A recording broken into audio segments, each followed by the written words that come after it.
Kanyang texture yan, kita yung palaman dyan, pati dito. So yan mga kabakers, oh. So yan kanyang loob, yan. Oh.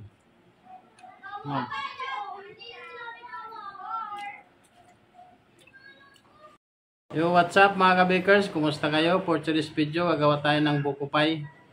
So ang pinagkaiba nitong buko pie mga kabakers kaysa doon sa mga nakikita nyo sa mga video. Ang kadalasan talaga sa buko pie is naka-slice siya, buo lang siya tapos i-slice. Itong video natin mga kabakers ay gagawin natin siya ng individual. Yung isa-isa siya, isa-isa yung paggawa natin dito. Kaya ang title ng video na to mga kabakers is buko pie recipe individual style. So yan mga kabakers, kung gusto nyo tong video na ganito, panoorin nyo lang hanggang matapos para makita nyo kung paano natin gagawin. At saka huwag kalimutan, kung bago ka pa lang dito sa ating channel, huwag mong kalimutan subscribe. Click the notification bell para updated pa kayo sa mga video natin na gagawin. Huwag na nating pahabain. Umpisa na natin. Let's go. Mga bakers, ang unahin natin yung ating palaman. So magtitimbang lang ako dito ng asukal. Ayan.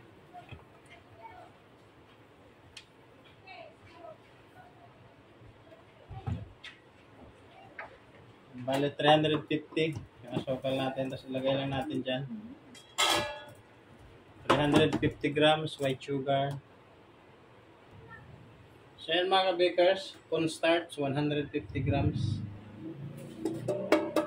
So pagkasama-samahin lang natin sa dyan. Pagkasama-samahin lang natin dito sa isang lagayan. Tapos gagamit din tayo ng powder milk. Yan, milk po yung ginamit ko, 100 grams.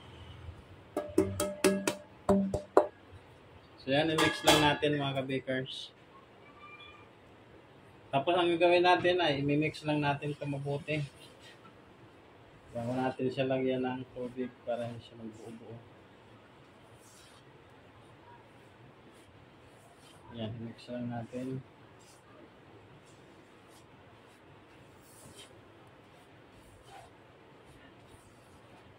So i-mix lang natin. Tapos maglalagay tayo ng asin, mga 5 grams yan mga kabakers. Tapos maglalagay tayo ng tubig. Bali ang katumbas nito, ng cup na to ay isang lata ng ibap. Yan.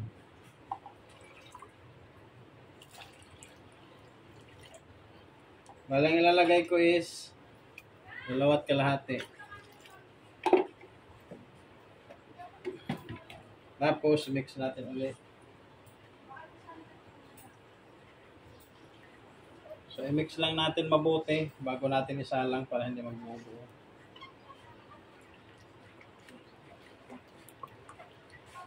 Mix lang natin mabuti para yung mga buo-buo dyan mawala.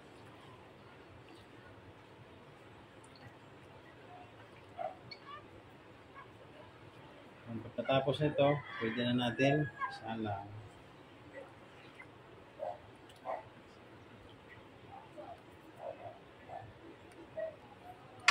So yan mga kabakers, napag mix na siya, salang na natin. Dito lang natin siya lulutuin. Sana hindi maubusan ng kanyang laman ng gas natin mga kabakers. Pag naubusan, lipat natin doon sa ating isa. So hintayin lang natin na kumulo mga kabakers. So yan, pag ganito na, so hindi ito titigilan ng paghalo mga kabakers. Kailangan tuloy-tuloy yung paghalo. Meron pala tayo ditong buko. Yan, pinakayod ko na ito. 150 grams yan. Medyo matigas siya kasi galing yan sa rep.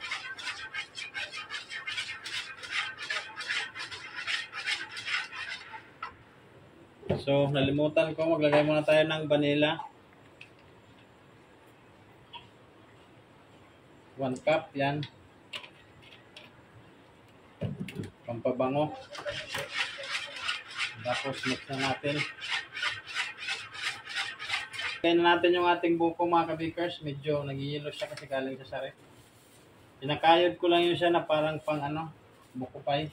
Ay pang buko salad. Mga bakers, hintay lang natin lumapot. So yan mga kabikers, pag ganito, okay na siya. Maabot tayo ng 5 minutes bago naluto. So ilipat natin siya sa... So yan mga kabikers, ilipat na natin ito dito. Palamigin natin bago natin palaman.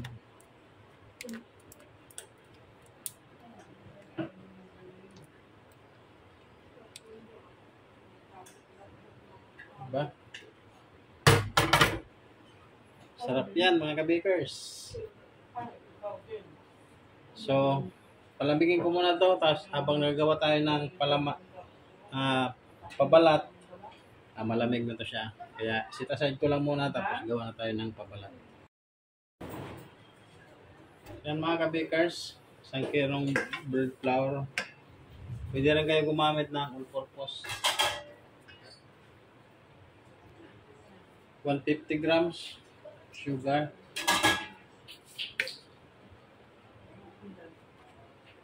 Dry yeast, isang kutsara.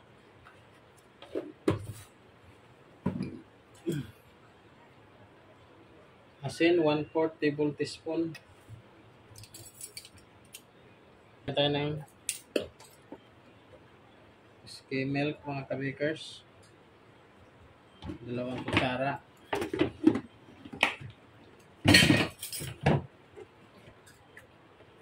Tubig. Yan, 1 cup, 1 can. Lagay din tayo ng vanilya, isang takip. Puro yun yung gamit ko. Yan mga bakers, ini-mix ko lang.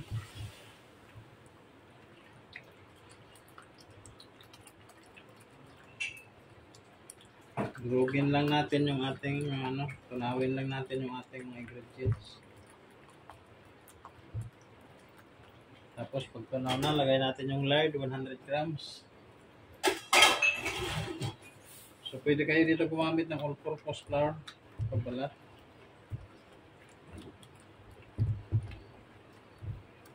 Parang ano lang nandun naman ito mga bakers, yung parang malambot na tinapay lang. Medyo mababa lang yung kanyang asukal. Kasi medyo matamis yung ating palaman. Kailangan kasi matamis yan mga kabakers na palaman natin, kasi pag hindi, mabilis yan siya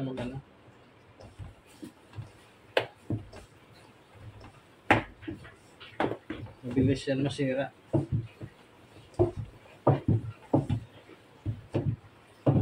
Lalo na pag pang binta natin.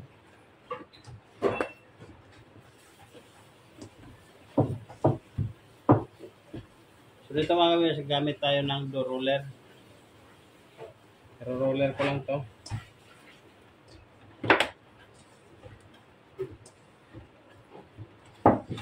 Yan, dough roller ko lang. Limutan ko ang ating food color na yellow. Lagay na tayo. Paggawa.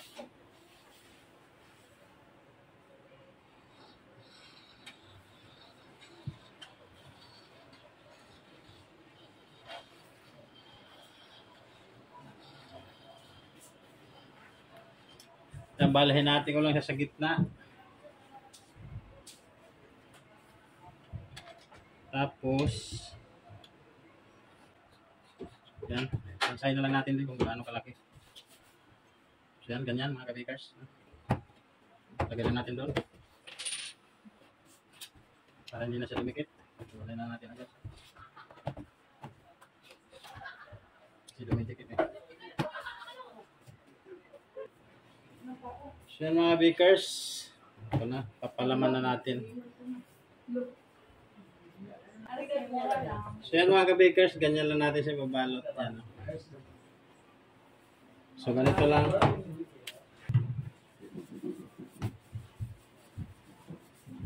Wala na hilain. Yan, medyo mahaba-haba siya. Tapos butasan na natin para dumikit. Yan. Tapos ganyan. Yan. Yan.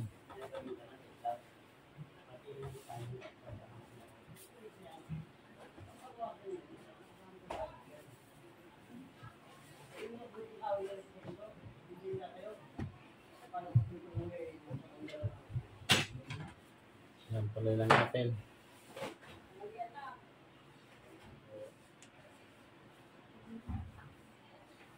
Laki pala. Tapos yan. Yan mga kabakers, tuloy lang natin to. Yan mga kabakers, napuno natin yung ating isa. Ganyan siya mga kabakers, o kita siya sa labas. Kabilaan. Sabihin ko maya kung sinong nag-tutor nito sa akin. Yan mga kabakers, ganito lang, ginaganito, pahaba lang. Yan. Tapos palaparin natin konti. Yan. Tapos ilagay natin dyan sa gitna. Yan. So, pwede natin ipisan. Pag may mga harina, kailangan natin brasan ng yan para mawala yung harina. Kasi hindi siya dumidikit pag may harina. Tapos yan. Tapos ayusin lang natin. Yan. So, ganyan ang kalalabasan niya. Kita siya dito. Tapos kita din dito sa likod. So, another. Yan. Tapos palaparin lang. Yan lang mga kabakers na. Tapos lagay lang dyan. Tapos ganyan.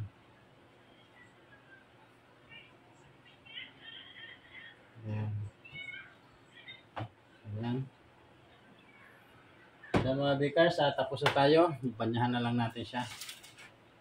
Mga bakers, bali tutusukan din natin siya sa ibabaw.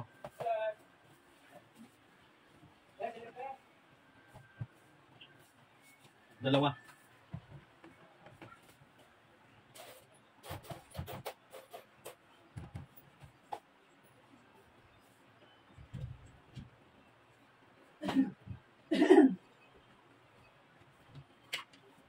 Tapos, babanyahan natin. Siya mga bakers, ito yung ating pambanya. Itlog lang to, tapos dinagyan natin ng iba. Papainit na tayo ng oven mga kabakers.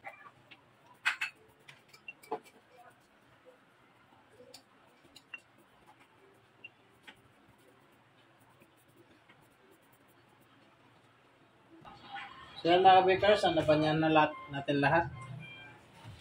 Yan. So bali, ang init ng ating oven is 200. Lulutuin natin to siya ng 15 to 18 minutes. Sa taas lang ang salang nito mga kabakers. So update ko na lang kayo mamaya mga kabakers pag naluto na. Ito, isalang na natin. So yan mga bakers, naluto na yung ating buko pie. Individual style. So yan, mainit pa.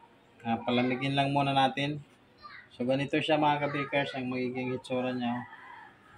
So nasa gitna lang yung kanyang buko. Yan, palamigin mo lang muna natin mga kabakers. Update na lang natin maya pag malamig na. So yan mga kabakers, malamig na siya. Ito na yung ating buko pie. Ay manual style.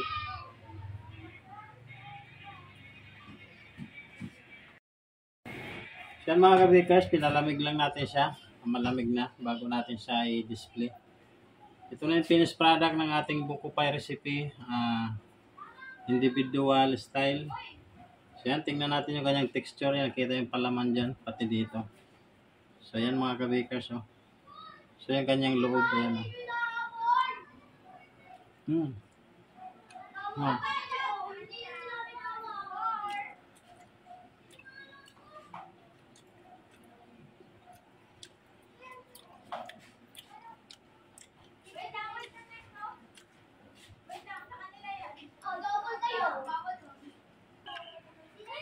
So yan mga kabakers, ito na yung finished product ng ating ginawang buko pie. Manual style. So hanggang dito na lang. Maraming salamat. Kung nagustuhan nyo itong video natin, huwag nyo kalimutan like, subscribe para updated pa sa mga video natin na gagawin. So yan, hanggang dito na lang. Maraming salamat. Bye-bye.